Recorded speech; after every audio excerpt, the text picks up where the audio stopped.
Okay, good evening, everyone. Thank you for joining us on our third episode of the Kildare GAA Youth Athletic Development webinar. This evening, we're going to be presenting on multi-directional speed and developing this in youth GAA athletes.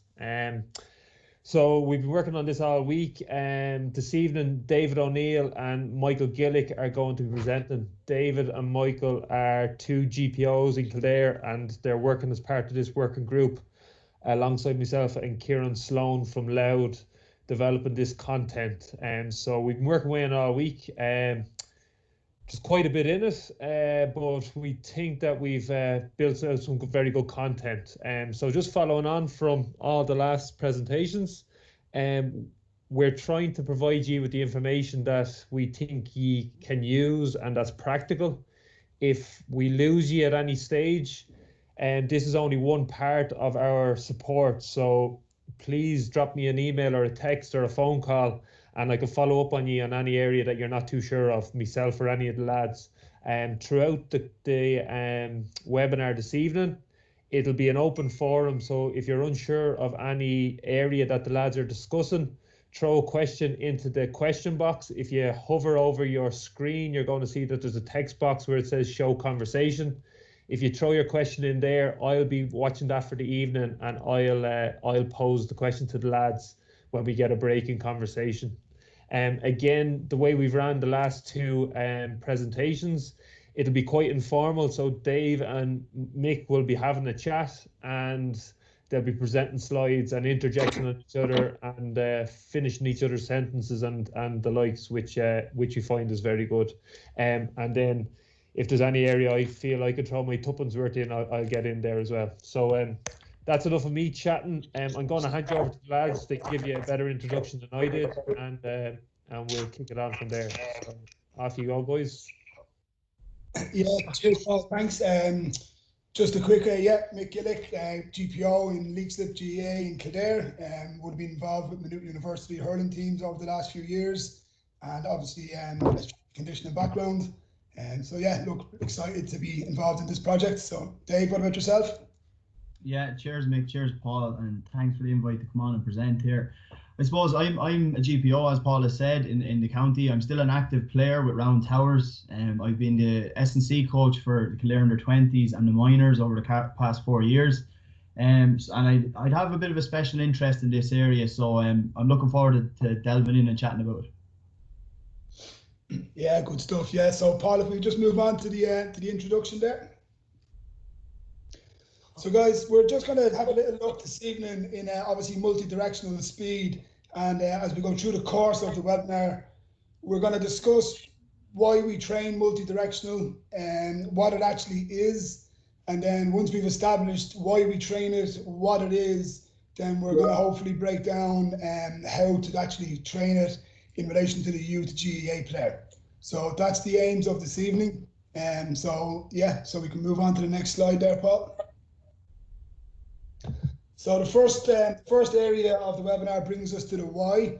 So it's obviously important for us to understand why we're doing, why we're including into our training programs. So that's why we're starting off on the why. And on the first slide into the why, we have to reduce injury risk. So obviously with these sort of movements in our games of change of direction, they do pose, similarly to the speed presentation last week, they do pose injury risk factors, and we're kind of caught in a conundrum or a conflict of performance and injury. So we have to train it, but we need to prepare our athletes for the demands of the game. So the research has shown that following a balanced program of including proper technique and motor patterns, it helps along the way to reduce the injury risk in these movements. Have you got anything else to add there on the injuries there, Dave? Yeah, so just a small bit there, Mick, on the deceleration aspect. Just one paper that was released there, within the last couple of years, it just highlights the impacts of deceleration, and it's an area that's involved in every change of direction and every multi-directional run. is a high force deceleration, and it's greater than 50% the force of an acceleration. So we're absorbing massive force in these decelerations and changes of direction. So essentially we have to train it if we're going to experience it in the game. And to create our robust athletes, our training needs to act as almost like a vaccine to proof our players so they're ready for the game. Instead of shying away from it, we're preparing our players for it then. So exactly, yeah. And then onto our next slide then, guys, just onto the why, is obviously we have performance. So I'm sure everybody on the webinar this evening can and does appreciate the importance of our players being able to sidestep, evade, get out of trouble, get into space. It's an integral part of our game. And and then as you look at it then going forward, the research does show that when they compare elite and sub-elite, so let's say senior intercounty and senior club players, for example, or under 17 intercounty and Division 1 club players, that what separates the two generally is their ability to perform reactive agility tests and reactions to them stimulus. So therefore the performance aspect of this area is of huge importance to us, and I'm sure we can all appreciate that. So just from the practicalities of the actual game and what we do on the pitch, and then when we dive a little bit deeper into it and we look at change of direction and reactive agility, it is the reactive agility component that really separates the players from elite to sub-elite levels. I think that's it on that one, Dave. Yeah. Yeah, 100%. Like as you've said, the reactive component separates elite and non-elite, and it's just important to highlight that the non-elite there in our context is not a bad standard. It might be senior club to inter-county club or whatever it is. So it's still an important task to be able to change direction, and especially at the stage we're at with the youth GAA player, that's probably where we're going to make our most gains. Like as we're going to explain later, we'll almost train that reactive component through our games, and it's the more movement patterns that we need to focus on with the youth. Yeah, exactly. So look, I guess there's no better way to paint a picture than to show a quick video. So the next just videos that we're going to play now is it just outlines what we're discussing here, and just hopefully they play for you. Just sit back and just appreciate the movement that's taking place over the course of these two videos now.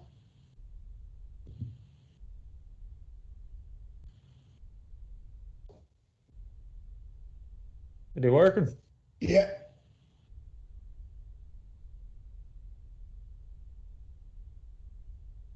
So really watching here now and the movement.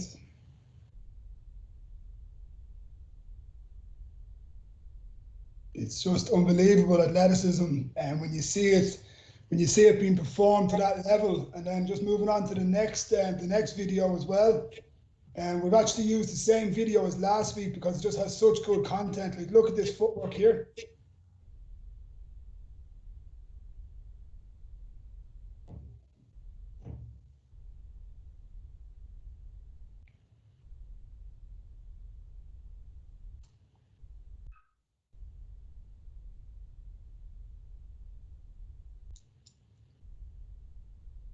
Beautiful step. Yeah, like it just showcases the importance of our players to have the ability to perform these movements, and like to see it being performed at that elite level. Obviously, we're discussing the youth player now, but we all strive to perform to the very best. And if we can help our youth players tolerate the demands of the game and teach them these movements, well, then we're really doing everything that we can to develop the player as much as we can then. So I think the videos paint the picture perfect, and it's I think we've pretty much summed up the why very quickly, and I think we can very easily move into the what now of what this multi-directional is all contains. Lads, first question of the night from Aisling. Can this type of directional movement be taught to our youth players? Yeah, definitely it can, and that's what we're hoping to get across this evening, that we can actually train this once we know how. So it's basically giving our youth players the for want of a different expression, the tools in the toolbox, and that when they find themselves in these environments, that they can open the toolbox very, very quickly, cognitively pick the tool that they need, and then they can perform that movement that creates that space.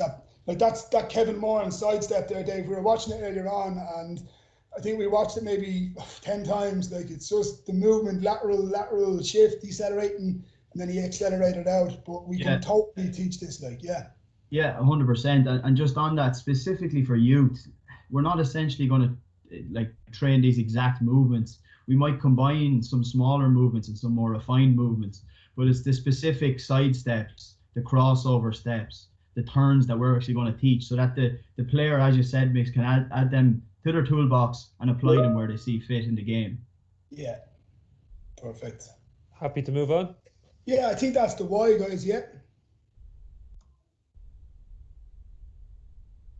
Yeah, so I suppose next that brings us to just what we're actually going to try and coach. And actually, to refer back to your question, this will probably cover a lot of that. So if you want to flick on there, Paul, we'll just delve a bit deeper into what actually is change of direction and agility. We have another question here, lads, from Amanda. Some players are flat-footed. Do you think this can reduce the ability of their agility for the youth player? So flat-footed, what would you really mean by that, Amanda? If you can throw it into the chat box. Yeah, we'll come back to it. We'll bounce on, and if she comes back to me, I'll add to the question. Okay. Yeah, no worries. So essentially, you just give me a shout, Paul, whenever anything else pops in. Yeah. Agility and change of direction, guys. I think we need to just focus on them as, for the moment, for two separate things. Okay, so agility, defined by Young and colleagues, is a rapid whole body movement with a change of velocity or direction in response to a stimulus.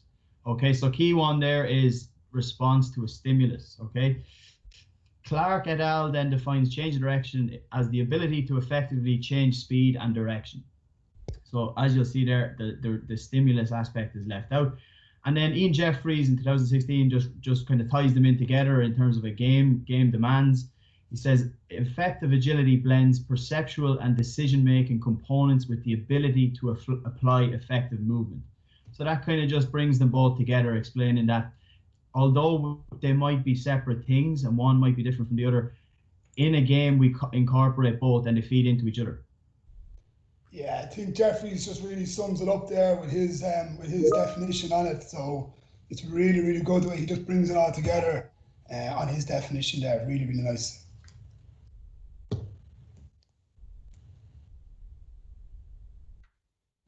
So if we go a bit more in depth, guys, into agility, specifically in invasion sports, if you look towards the left, there's three components. So towards the left, there's the cognitive, and that'd be our reactive and decision-making aspect. That'd be kind of trained towards our small-sided games and our more game scenarios. Okay, so where we're going to apply our movements and how we're going to apply them based on our surroundings and our environment. Our physical then, these would be sort of the force capabilities and the actual ingredients that go into the technical movements.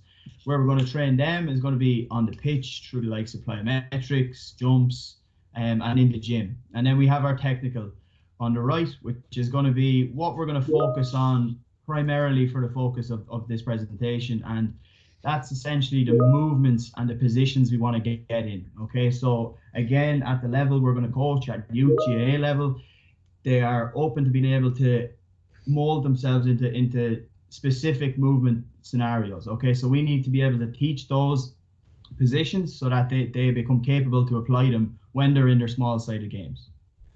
And it also just highlights the importance of having our youth players engaged and actively involved in a well-balanced athletic development program. And so as we were saying about the injury risk, it's like the physical components of athletic development, so the strength, the power, reactive strength, it's to give the players the physical capacity to perform these movements effectively and safely is from the physical side of things then.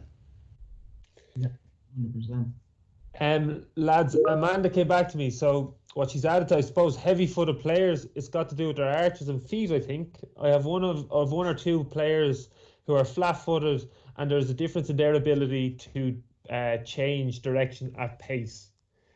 So I suppose feeding from this slide, is there any areas that would probably be of relevance to this player?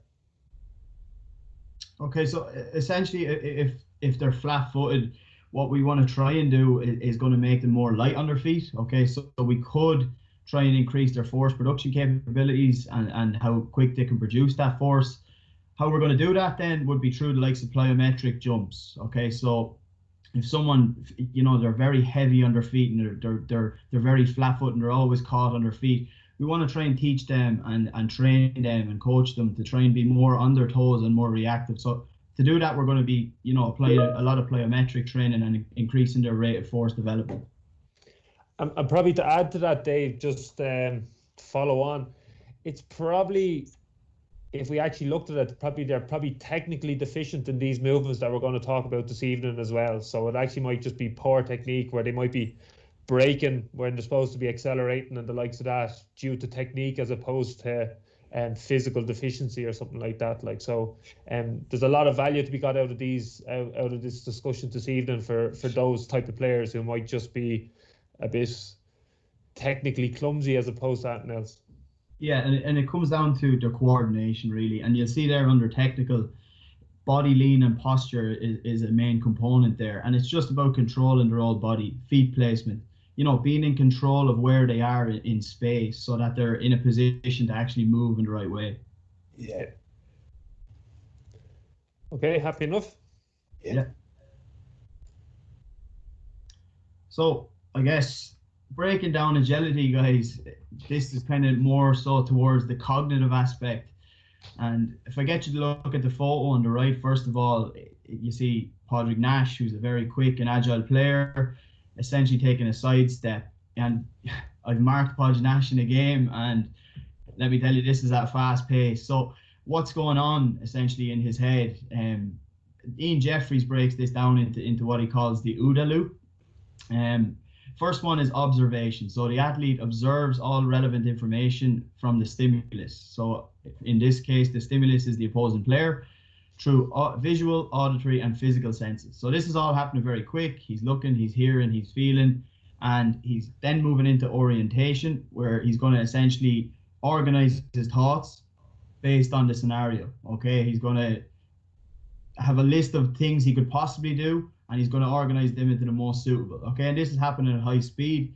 He's then going to decide what the optimal course of action is. Okay, so in this case, it looks like he chose a lateral cut.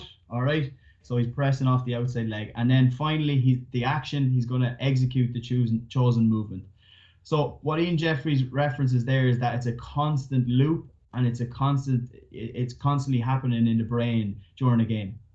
Yeah, I just think when we look at the youth player, going back on the tools to add to the toolbox, so the technical side of things, the more technical tools that we can give to players and the more options we can give to players comes into the action. Then that the decision that they make, if we have them multiple abilities to perform multiple movements from teaching technique, then obviously then they've got more options. They can decide on more options, and they have more options to act out of then as well. So the OODA loop then is obviously highly cognitive, but then it's obviously underpinned by the technical capability of the player to actually perform the movement, the action part of it then.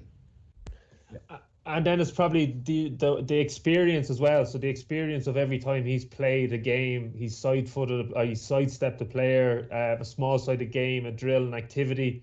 These all add an experience of the nuance of where he places the weight in his foot, when he throws the hips one direction, where he shows his eyes, where he shows the ball. These are all actions and experiences that every time he does it, he's going to get better at it the next time, again and again and again, and it comes second nature to him. And I'd second that about Padraig. He's exceptionally good at this sort of stuff. Yeah. Yeah, I fell victim to that step a few times myself. So yeah, just when we have a little look at this, we finished off last week's presentation with the quote of the goal is to keep the goal. So obviously, if you look around the edges of this, the aim of defense to attack is to accelerate rapidly into space. And the aim of attacking is the ability to create and find space. And the aim of attack to defense is the ability to close space and recover a defensive position. And then the aim of defending is to close space and ultimately win possession of the ball. So all of these phases of play and these areas of the game are underpinned by physical capacities. And obviously tonight's focus is on multi-directional speed. So in the center of this graph here, we can see change of direction. So we've got deceleration, we've got shuffling, we've got the crossover step, the open step, and then we've got cutting as well. So these are going to be the key movements that we're going to dive into now for the remaining of the presentation. But just trying to relate you back to the game, that these movements form part of the game in all these different phases of play. So we might be going into the technical aspect of it here now, but we as a group are very much along the lines of the goal is to keep the goal, and that is to produce and develop players who can effectively create space, scoring opportunities, and then obviously stop scoring opportunities down the other end.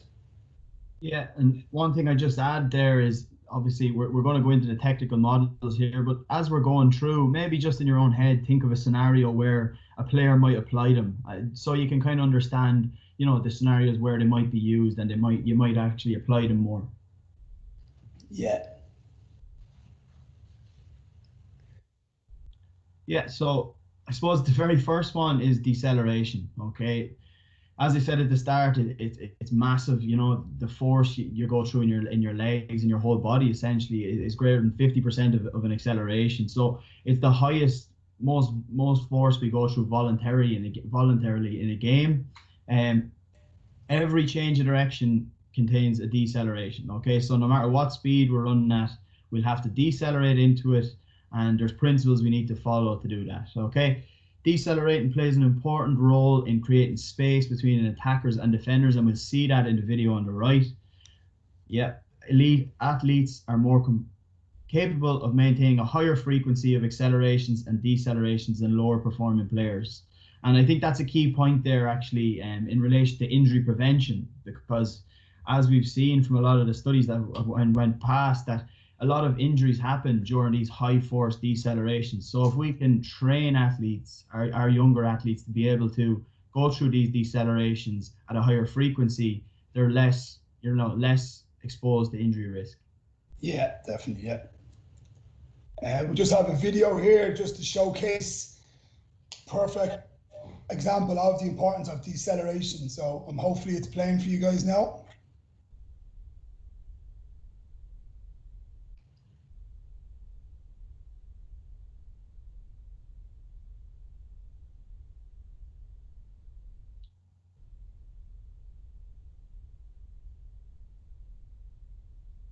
So essentially, guys, the quicker we become at decelerating, the more options we have sooner, okay? If we decelerate slowly, it's going to take us more time, it's more labored, and we're probably going to be put under pressure whether we have the ball or without. But if we can decelerate quicker, we're going to be away from our opponent, and we're going to have more options and have more of a time to decide what we want to do as our next action. Yeah. Happy to move on, lads? Yeah. Yeah, the clip is fairly straightforward, guys. As you'll see, it was just a straight run followed by a deceleration and then nearly a cut back in, and there's your space, and it leads to a goal. So the importance of decelerating quickly, just highlighted there. Yeah, dead on. Guys, just a heads up, a little bit of a warning. The next 3, 4, 5 slides are technical models for the movements that we're going to be recommending you integrate into your trainings. We've videos on the YouTube page again for all these movements. So if it's all a bit, whoa, there's a lot to take on there tonight, we are providing the resources that you can dip back in and nearly take one in isolation and get your head around it and move on to the next. So there is 5 or 6 different moves that we're going to be showing there the next 4 or 5 slides. And take on what you can, but don't get too stressed if you're like, geez, that was just too much for me. The lads will explain what we're talking about, but just to reinforce, we're going to have, again, we'll send out all the slides and we'll have all the videos up on YouTube so you can dip in and out at your own pace as well. Okay? Yeah, so go ahead there, Mick. Yeah, no, so obviously when we have a little look at the acceleration and the images in front of us, the image in the top left corner, as we can see that the player's right leg is producing that braking force. After that, then the center of mass is lowered, as you can see, and then the player finds himself into an athletic stance. So the bilateral stance at the end of the deceleration.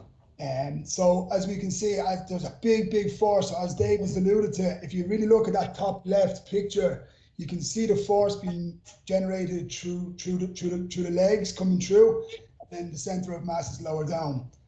So that's the deceleration into an athletic stance. So they're obviously coming in from an acceleration at pace, and then there's big forces being applied to slow the body down, to readjust into an athletic stance, which could provide opportunities to perform any sort of movements on the pitch, laterally and defensive areas, and the options are open.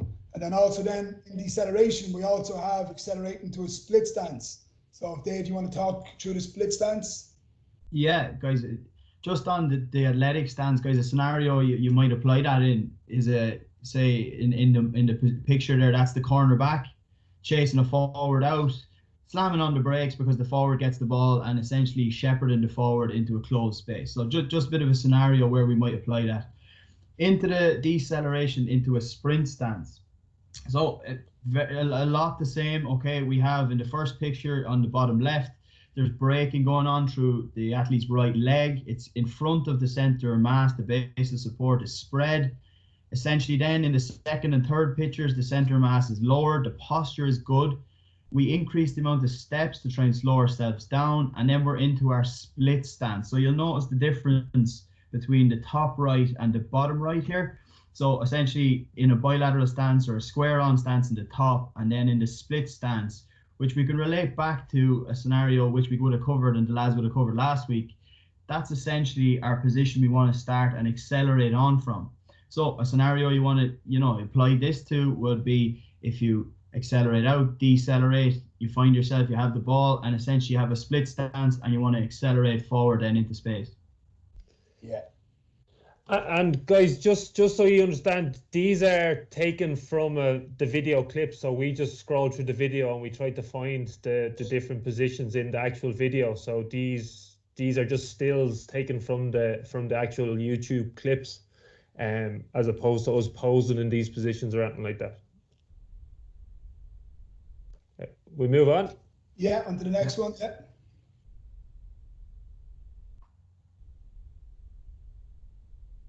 Lovely. So the lateral shuffle, guys, essentially what we mentioned above in the deceleration into the athletic stance. This might be a next movement you might go through. So essentially in the first picture, it's a square on stance with a wide base of support. Into the second one, driving the right leg to extend the hip out, keeping posture good, eyes up, head up, looking forward, and then a quick transition with the feet and back into the athletic stance. All right, so our position isn't disrupted much, but we've covered a good bit of ground there.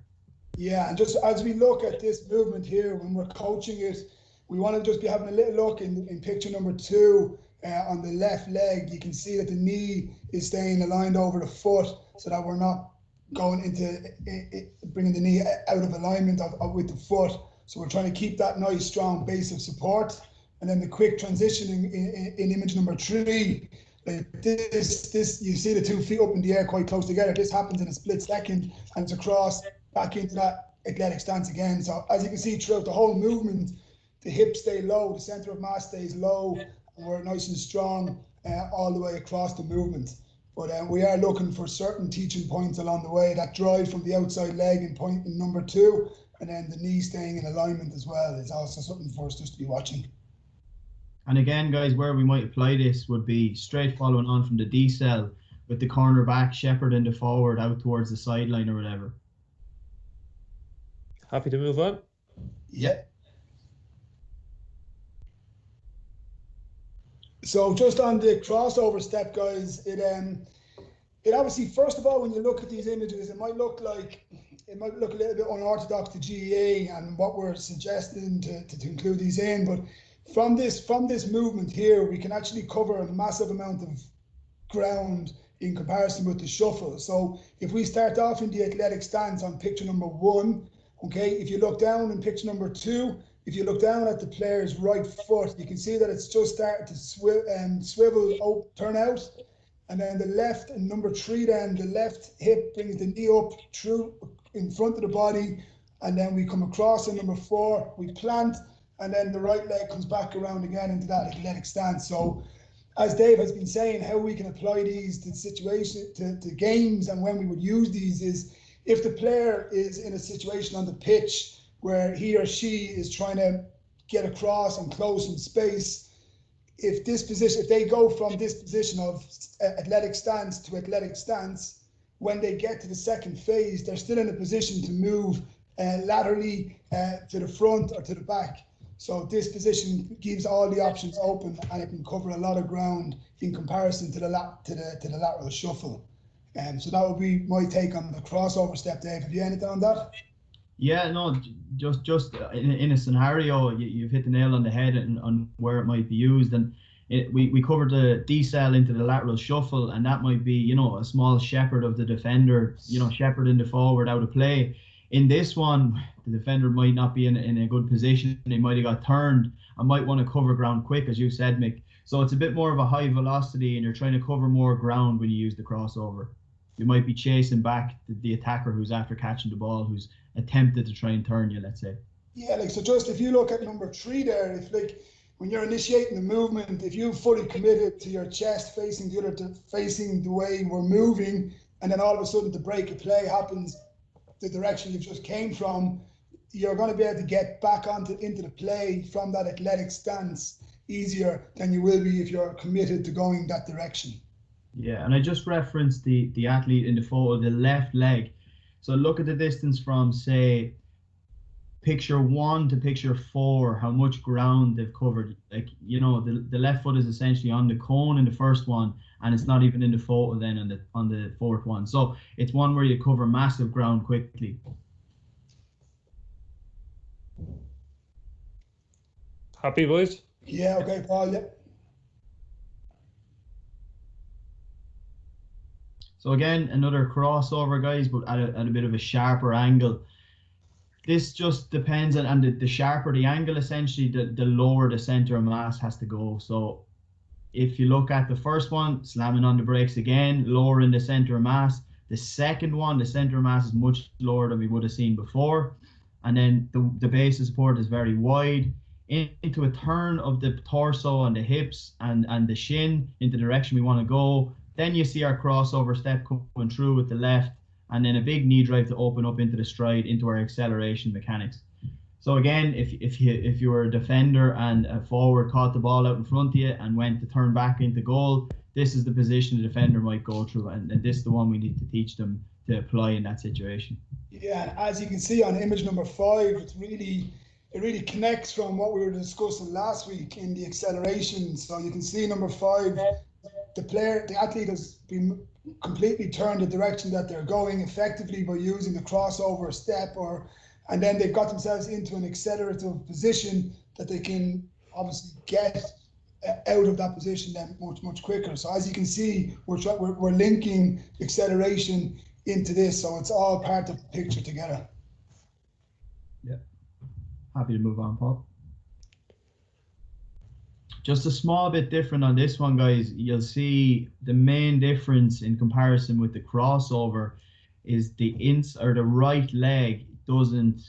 The right leg is the one we're pressing down with straight away. Okay, so you'll see the left leg doesn't cross the midline or the center, the line going through the middle of the athlete's body. So it's essentially a press down with the right leg this time, and that's our initial step to get out of this turn.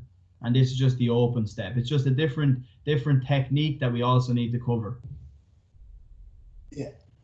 So similar principles apply. Braking force, lowering the center of mass, posture and arm swings aid the process, and then we're turning our hips in the direction we want to go and getting into our acceleration mechanics from then on. And like you might be looking, and sorry, just if you look at the open and the crossover, we were discussing during the week, all 4 of us, and we're kind of saying, oh, why have one, and why, like, which one are we going to use? And it's up to the player to decide. So we're kind of going back to that OODA loop, the cognitive element of this whole area of strength and conditioning, that if we give the players the mechanics to actually use the open step, or we give them the mechanics and we give them the mechanics of using the crossover step, then when they come to the decision part of the OODA loop, in relation to, they have multiple tools that they can use, and it's up to them which one they use, because ultimately whatever step that they use, if it achieves them getting to the ball quicker or closing down space effectively, well then that was the correct step that they take. And we just have to continually give our players, especially our youth players, give them all these options that they can explore with in the game. Yeah, guys, and just to reinforce, we've given you a lot of technical feedback and decision and pointers and stuff across various moves here. Really, what we're trying to do, I was trying to paint the picture that each of these is a skill that you can learn. Similar to a player can still play a match if he can't hook kick a football, but he can punt kick or any various other kicks outside the foot kick. So it's not going to limit him playing the game by not having these skills perfected, but it's going to increase his ability if he has more tools in the toolbox, as the lads are saying. And what we're proving is, yes, you mightn't in 3 or 4 matches, you mightn't get an opportunity to do a 180 cut. So running at a direct hard line, hitting the line and turning back on yourself. But by understanding how you do this move, there's a big trickle-on effect to the rest of your game, that you're more efficient at other moves, kind of less demanding moves. So it's kind of that element of, can we kind of ingrain, or can we build in a really good pattern, and from that then the player, it mightn't occur directly in this situation in the match because of all the other demands of tracking a man and other stresses, but more of it's going to stay in the game for the player than if he doesn't know what he's doing and he's only been exposed to the stress of the game all the time. Yeah, like I think just on that point as well, Paul, I think the video that we showed last week and this week, the Jamie Barron clip, if you look at the Waterford player who receives the ball initially, like he receives that ball in his own half, and his footwork, his lateral movement, his ability to decelerate and accelerate out of a very tight space, so his change of direction capabilities created that goal from his own half. If the clip didn't play properly for you, just YouTube Jamie Barron on it and you'll see the clip being played out. It's unbelievable. Yeah, and just on that, Paul, you mentioned slightly, you mentioned about ingraining these movement patterns so they'll have a trickle-on effect. And I'd refer back to the question about the player being flat-footed. I think it was Amanda, forgive me if I'm wrong there, but it's just about, again, ingraining and greasing these grooves for the athletes so that, when they can apply certain movements, that they're ready for it when they come around. Yeah, definitely agree. Okay, we'll roll on. The how. Yeah. So we've covered, guys, the why. The why is fairly straightforward. You've all watched our games. You understand why agility and the ability to change direction is important. We covered what exactly they are. We went through a lot there, and again, there's more on the YouTube channel. We're going to get a bit more practical now and give you hopefully some takeaways on how you might apply this in your training. So if we look at the image on your screen in front of you, it's essentially an arrow format. Okay, so on the left we have a box. In that box is develop typical movements. Okay, so at a base level we need to try and establish a movement baseline or a movement foundation so that we can apply it in any situation to our sport. Okay, moving on through that process, then the next box is use the typical distances and directions. Okay, so this applies to when we're training these movements. So for example, the example I'd use would be a lateral shuffle, for example. Okay, so the baseline movement is just a short shuffle across. Then we're going to look at how we're going to apply that in the game. So we're going to apply it in a closed context to the distance you might cover in a lateral shuffle in a game. All right, so it's a bit more applicable. Okay, then the next box across towards the right, add the typical movement combinations. So again, it might be a deceleration followed by a lateral shuffle followed by a 45-degree turn into an acceleration. So you're trying to essentially layer up the movements and apply them more specific to what what's going to happen in a game. Okay, then essentially it's all a closed environment up until then. Then you're going to get up and add key perceptual triggers. Okay, so what this relates to is we go back to the OODA loop and what's going on in the cognitive aspect of agility, and that's going to be, you know, opponents. It's going to be noise. It's going to be somebody pushing you. So we're adding these sense aspects in there and trying to apply them with these into the situation. So we know when to apply them in game when these situations and scenarios do occur. And then essentially at the end we're going to add our key sports skills. So that'll be, you know, doing it with a ball. So it might be sprinting out, decel, you know, lateral shuffle, tackle, receive a ball, and accelerate out. And that's just essentially the full process of where we need to go through when coaching these movements. Yeah, and then that brings us up then as well, is, as you can see in the top right corner, in small-sided games, it's how we use small-sided games to promote opportunities for the players to practice these movement skills that we've ingrained and we've developed. So it's as you can see in the text, it's the use of the pitch. So it must be small enough to promote evasive movements. And if we want to expose the players to these movement patterns that we've developed in a closed environment, the small-sided games is the perfect opportunity to exactly what we keep on relating to, keeping the goal. We want to put the players back into the natural environment of our games with the movements that we've developed. And then we hope that we've developed over a progressive period of time that the players are able to open their toolbox and actually use these in small-sided games. But it's important that we use the small-sided game area correctly. Like as it says in the text here, if the pitch is too big, well then we're not going to create as many opportunities for sidestep, shuffling, and cuts, 180 turns, different degree of turns. So when we think of small-sided games, if we can just start thinking a little bit differently about them as opposed to just 4 cones and just going for it, let's just think about what space I use here and what it's going to promote. If I'm looking to work on change of direction this particular training evening, can I tailor my small-sided game to achieve that goal?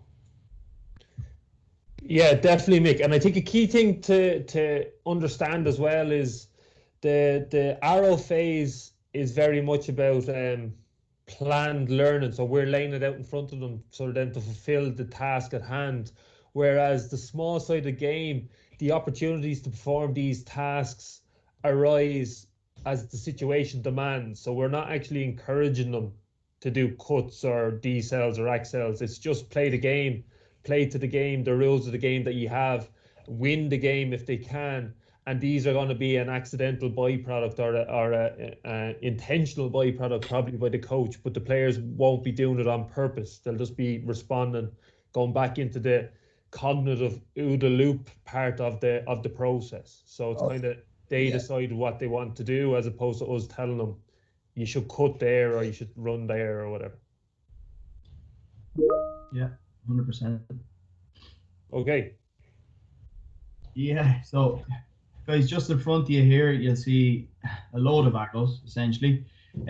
Each one of the blue boxes on the left, or the blue arrows on the left, contains the movements that we've sort of singled out as the most important. So you have our shuffle, our crossover, the open step, the acceleration and deceleration, and the cut, okay? And if I get you to draw your attention up to the arrow at the very top, that's the progression we're going to go through when coaching these movements, okay? So we're going to go from a closed, very strict on just the movement, absolutely no reactive element. Then once they nail the movement, then they're going to try and do it with a bit of a reactive component. So a bit more of a cognitive component, but it's still going to be controlled, okay? So we're going to control the reactive component. Then it's going to be done completely open, okay? So the reactive component is a bit more varied, and then we're going to try and apply it to the game. So for example, if we use our shuffle, for example, we're going to do a resisted lateral shuffle. that's focus. The focus of that exercise or that drill is to essentially get the athlete to drill those positions that we want them in. Okay. Then we're going to go to a lateral shuffle. Okay. So again, referring back to the other arrow, we're going to add the specific distance we want them to cover in a game. Then we might move on to something reactive. Okay. So for example, they're jogging straight, and when we blow the whistle, they have to decelerate and go into a lateral shuffle. Okay. And then we might even add that into an open game where it might be a mirror drill where we face two athletes off face to face, and one has to react to the other's movement inside a box and essentially follow the other athlete. Yeah, and then just progressing on them fun games there as well, like the one at the very end, Bulldog. It's something that we've all used with our players going from right the way up their development. It's if you actually play it the next time we get out training again, if you actually play it with the players, and if you actually just take the opportunity to stand back and observe what's happening in the game of Bulldog, it's unbelievable to see all these movements. And as Paul said, in relation to the small-sided games, we're not telling our players to use a cut or use this, that, or the other. You'll just see it happening, you'll see it happening in front of you through these games. So it's something that we've all been using and something that our players enjoy, and it's highly effective in developing the areas that we're looking at. Yeah, lads, couple of questions. No, go on, finish, Dave. I'll hit you with the questions afterwards. Finish. Yeah, I just stressed out that can look very confusing to a lot of people, and I just stressed that's essentially a menu for the coach, and you're going to pull from where you see fit. So you're not going to essentially cover everything there. You might combine a couple of them and apply them to a couple of games where you see fit. But yeah, go ahead. Okay, first question. So for a 6v6 small-sided game, going back to the last slide, do you have any recommendations on pitch size to encourage the movements we want, change the direction movements? Well, yeah, if you were looking to work on the change of direction, you want to be keeping it small. So you'd be looking at maybe 20 meters by 20 meters or 15 by 15. It keeps the pitch size quite small. Therefore, there's quick release of the ball. There's lots of movement. It's short. It's snappy, and there's not much space for the players to open up into big strides. It's all very, as you can see it back into that video. It's in the Waterford player was a very, very close area, and he was able to perform the lateral movements to get himself out of space. So it's important that if we're looking to work on that element, that we keep the pitch size relatively small. I'm not saying tiny, but relatively small, that can promote opportunities for the players to perform these skills. Again, we're coaching GAA. We're not coaching a change of direction in these games and in these scenarios. Yeah, I think that's a key point there, Mick, that, you know, if we wanted these scenarios to occur, we'd make the pitch as small as we can. But that's not the focus. So essentially, we want them to occur, but we don't want them to be the only focus. We want decision-making, tactical aspects to come into our small-sided games. So you mentioned 20 by 20. I'd probably go a small bit more than that. I would say 6v6, and open it up a small bit, depending on what you're working on tactically. But if you want to strictly work on these things, you want to keep it tight-knit. Yeah. I use 10 meters squared per two lads marking each other. So that'd be 60 meters squared. So that might be 20 meters by 30 meters, and then you play around with it, like you said there, Dave. If we're looking for the kick and emphasis, if it's football, we probably might need to stretch it out a little bit longer. And then the other one we need to think about is we probably need a dead zone in a hurling situation, because we always want to encourage the chance to strike long. Particularly in Kildare, it's a key aspect that managers are transferring games from football directly over to hurling, and they work really well from change of direction, tackling, ball control. But what we're probably not developing, and it's a key aspect of the match in hurling, is the long strike. So that's where I set up nearly a no man's land. So you have your activity occurring in one box, and then there's another zone where there's more players, and the ball is struck from zone 1 into zone 2, and then the activity occurs. And that kind of gives us time on, time off as well, and it kind of replicates the demands of the game as well, which we'll be talking about next week in relation to conditioning. So there's a few things to play around with there. We've a couple of papers on that. There was a couple of studies done from down in UL there last year, depending on the size of the match, the physical demands it elicits. So I'll send them out in the email after this as well. So good answer there in small side of games. The next question would be, what is the resistance? What is the resistant element for the movements that we've referenced? Yeah, so what we do here is, if we're looking to have access to them, we essentially use a band. Okay, so we'd use the 10 centimeter resistance band, and we essentially tie it around the waist, which is going to be where our center of mass is going to be located. And we'd have another, say, a partner just holding it and add a slight bit of resistance so that the player is getting into that position, but the position isn't disrupted. Okay, so essentially a band around the waist, walking with the player who's resistant, who's doing the lateral shuffle. And you'll see that if you know, there's links to the YouTube at the end. These exercises are shown on that. There's examples given. Yeah, exactly. Yeah, it kind of greases it grooves the motor pattern. Actually, by resisting the exercise, we're actually slowing it down, and so we're actually giving the players more opportunity to learn the motor pattern by using the resistance element of it. Yeah, I suppose you've explained it there, Mick, because that'd be a key thing when people think resistance, they think of making it harder. So you've explained it there, how you're actually making it more achievable or easy to learn by adding a little bit of resistance. Good stuff. Do you want to add on this slide here? You happy enough? Yeah, no, I think it's just key to kind of understand, like the most important thing is that nearly the top arrow and all the individual exercises and movements are you know, progressed at their own rate and based on the environment the coach needs. Okay, so this isn't a prescription, it's more of a menu or an example of how to apply these kind of theories. You happy, Mick? Yeah. Yeah, perfect. Yeah. Yeah, probably the only one I'll add is play around with the combinations, lads. So Joe, try figure out stuff that kind of happens in a match, or stuff that it mightn't happen in a match, but the exact kind of run or play won't happen in the match. It's not like NFL where you run 5 meters this way and you cut 2 meters that way and stuff like that. But more so think about, if I make them accelerate for 5 meters into shuffle, well, that's actually going to give them a really good chance to decelerate and then quickly turn it into a shuffle. So messing around with them combinations and trying to figure out what works well, what challenges the players, what engages the players and makes it kind of mentally challenging is good as well. So it's kind of mess around with them combinations as well. But I suppose myself and Mick had a chat as well today, don't progress them too quick. So that 180 cut, that could be quite challenging to the players. So maybe tip along through the rest of them, and then when you think that they're getting good at them and they're good at the crossover and good at the open step, then you can possibly integrate the 180 cut there. Okay, we'll move on.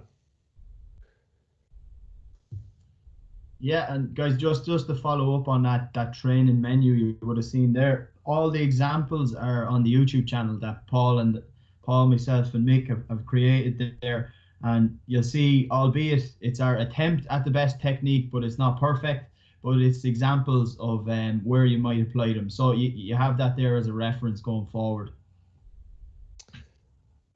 We've good stuff, yeah. I might actually just give you a view of a click on it and see if this works for us. It is. Can you still see that, lads? Yeah. Yeah. Okay, so if it's not playing for you again, don't worry about it. I'm just giving everyone an oversight. So what we have here is our whole menu of activities running right through to last week where we did accelerations, decelerations. So you're going to find all this after this evening's session. So it's called GAA Athletic Development. And what you can find there is each of the videos we did. So if I click on one, we'll see if it works. Crossover base to reactive. So what we had there is that the player is reacting to a left-right call with a crossover movement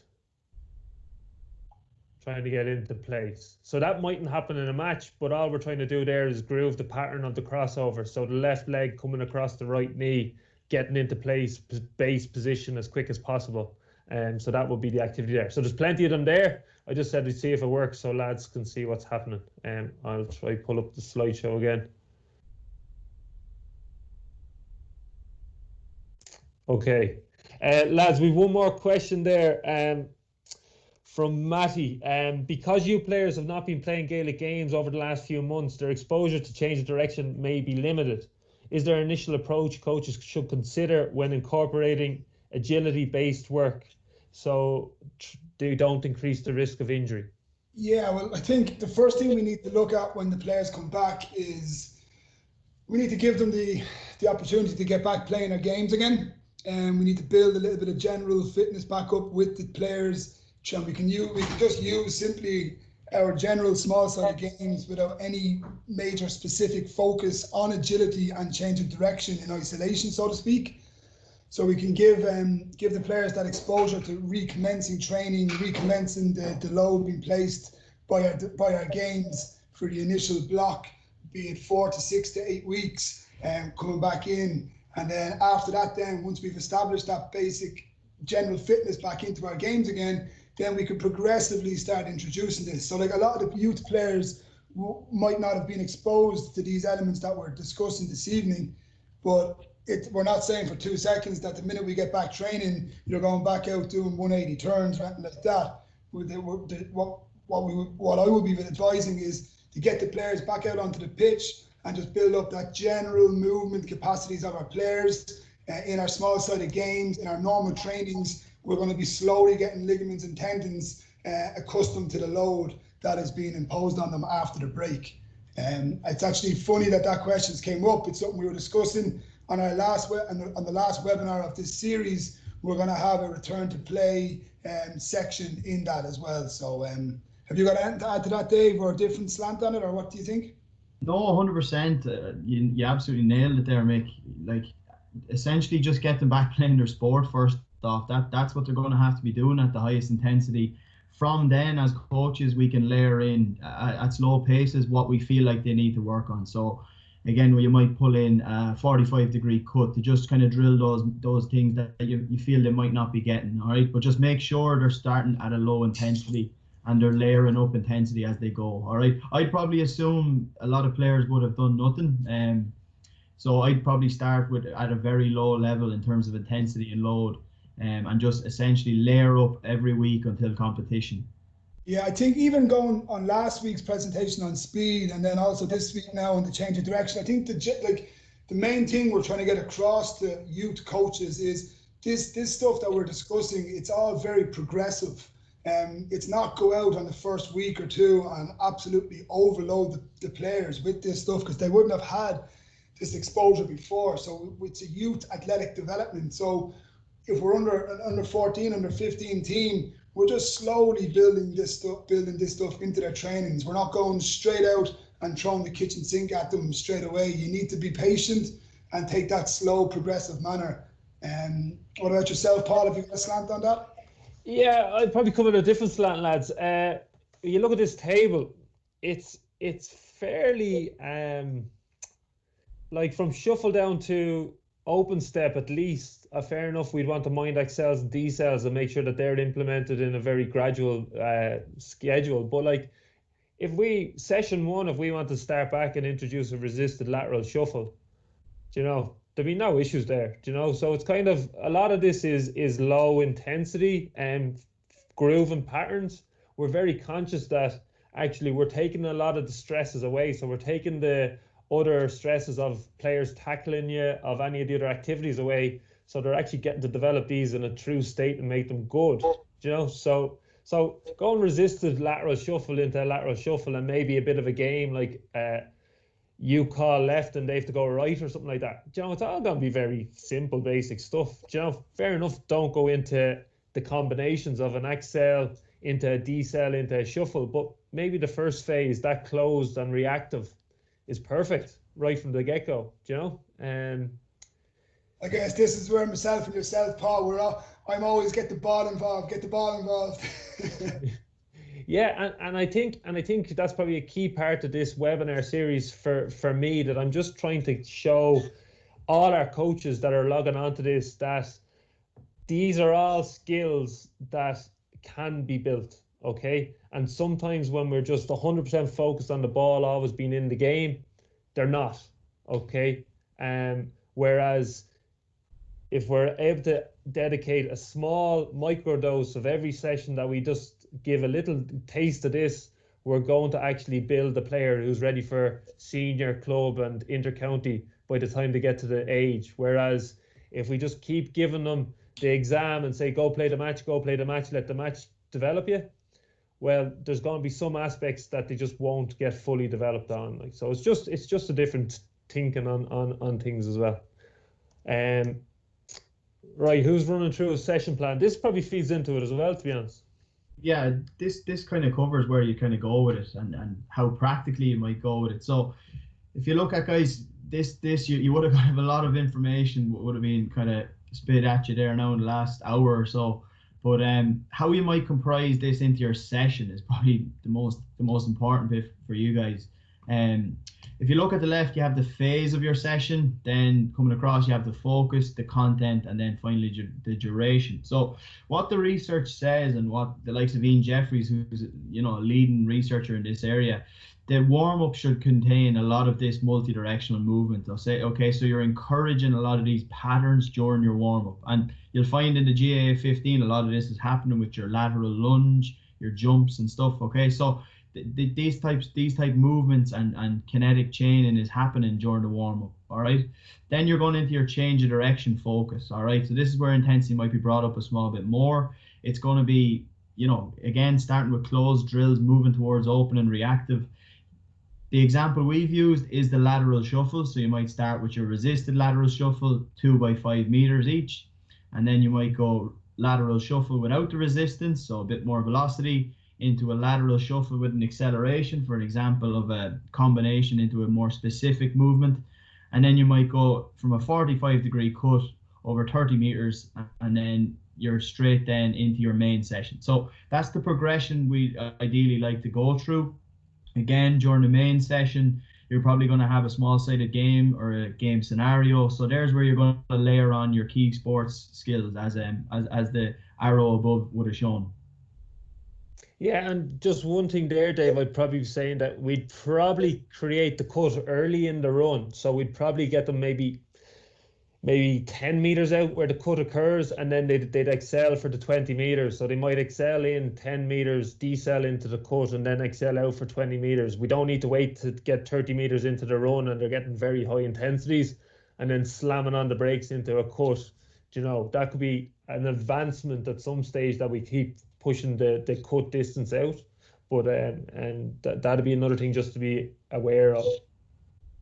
Yeah, absolutely. We had a couple more questions here, lads. Where on the physical development continuum do you suggest agility is? Would you need to have done a block of linear max speed work first? As the load is so high when changing direction, should we challenge players by asking players to change direction after 30-40 meters run so they can reach max speed to overload them, so they adapt to these forces, or would that expose players to an increased injury risk? There's a mouthful there. Yeah, so there's a bit in that there.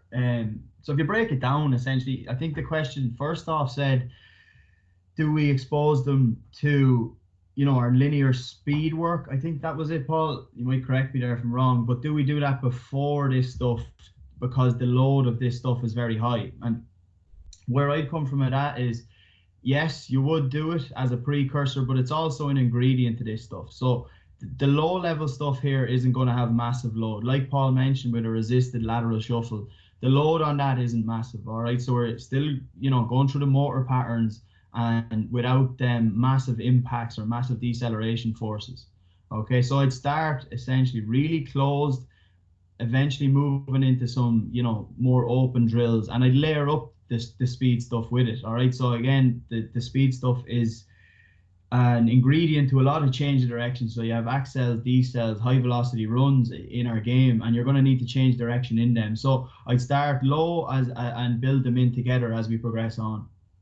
Yeah, and I just on that as well. It's I don't think we'd be suggesting to be imposing these movements on a fatigued player when they're fatigued in order to replicate like that. That exposure is going to occur naturally in the games, but when we're working on it in isolation in our training blocks, that we're not exposing the players to these movements in a fatigued state, is something that we need to watch as well. Just to add on to your point, Dave, there, yeah. Yeah, definitely. And it's kind of similar to what our message last week, that we're continually trying to create this little window in training where through isolation of these movements where players can just learn them and figure it out. So like there's a huge technical focus on this. And that key aspect of doing it when the lads are fresh and doing it as a very small snippet, so we're not boring the lads or we're not taking over from the game, and then using the game and the small side of games and the focus of your session. So if you've a game coming up and you need to work on transition play from defense to forward play, that should still be the key bulk of your session, as opposed to worrying about all this physical development stuff. There will be a huge amount of this that will occur in the small side of games or in the game training. This is nearly just that, can we microdose this in every session, which is a key aspect. The other question we had there, Mick, is what age would you propose starting this at? Well, look, without giving a funny answer, and I don't mean to sound funny on this, but don't do it. Don't do it. Well, no, I'm not going to do that. It's basically when the players can concentrate on your coaching instructions and they can follow the coaching instructions in the closed environments, and that's when you can start tailoring these specific closed movements, and they're paying attention to you. So generally, we're looking at under 13, 14, right the way up. But when we actually go back into our menu of if Paul just slips back a slide there. Yeah. Sorry, so if we go in here, the fun games, we were just chatting today about different shuffling games that we play as part of our jobs. We're involved in the primary schools, and we actually play a lot of these games in the primary schools. Obviously, we're not even mentioning change of direction, lateral shuffling. We're not changing direction, center of mass, nothing like this to the players or to the kids, sorry. But we are exposing them through these fun games from a very early age. And then when the players develop cognitively and they mature and they can actually follow instructions, well, then that's when we can start actually coaching them a little bit more in this kind of defined area, so to speak. So that would be my answer on that. Yeah, that's perfect for me as well. Yeah. Okay, so I think we answered your questions, guys. If we missed any part, come back in and I'll follow up with the lads. That's the session plan. And again, I think, as you said there, Dave, that could be built out for any activity. So what we've kind of built in there is primarily the lateral shuffle, but that could be any activity and a combination of any activity. Yeah. Absolutely, yeah. That's just an example we use, guys, for the sample. Again, it depends on the stage you're at, the age of the athlete, and what exactly you're trying to achieve. So based on your context, so you can manipulate that as much as you want. We just use the lateral shuffle as a progression there. Okay, excellent. Okay, I think we hit the how there. Yeah. I hope so. Hopefully. So just finishing up then, thanks for staying with us so far, lads. The boys are just going to give us a summary of what we talked about.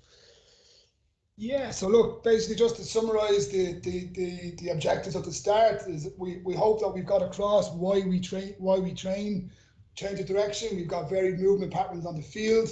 I'm hoping that we explain what it actually is and that we've brought your attention to the fact that agility and change of direction are different skills, and if you just have to just train them as such, they are interchangeable, they're interlinked, but they are different at the same time as well. And then obviously then how to train it. We've just spent the last little while focusing on the change of direction patterns and developing the basic movement skills, and then slowly, as Dave's arrow was saying, just progressing it right the way across. So look, just from myself, thanks again for tuning in. And as Paul has said already, our emails, our phone numbers are out around across all social media platforms, Kildare GAA. And if you ever want to contact with us, just give us a call.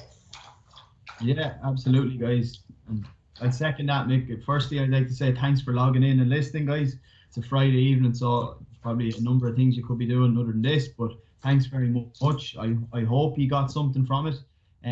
We tried to be as comprehensive as we could with the why, the what, and the how, and applying it to GAA. So again, I hope you got something from it. If you have any more questions, just follow us up. I'll get Paul to email out our email addresses on the follow-up email there. So if you have anything else, just get in contact. And yeah, thanks very much. Deadly. Thanks, guys. Good night. Have a good weekend. Thank you very much, lads. Thank you. Yeah, so just before we wrap up, lads, we're on to conditioning next week. So we're going to look at conditioning specific to the youth athlete in hurling and football, and how we'd implement that. So we hope you can log in next week. I'll get these slides out to us by this evening or probably tomorrow at this stage. And again, if you've any questions, you're unsure about anything, make sure you just come back to me and ask the questions. We're trying to create the content that you need. We're not trying to tell you what to do. Okay, thank you very much. Good night. Thanks, folks. Have a nice weekend.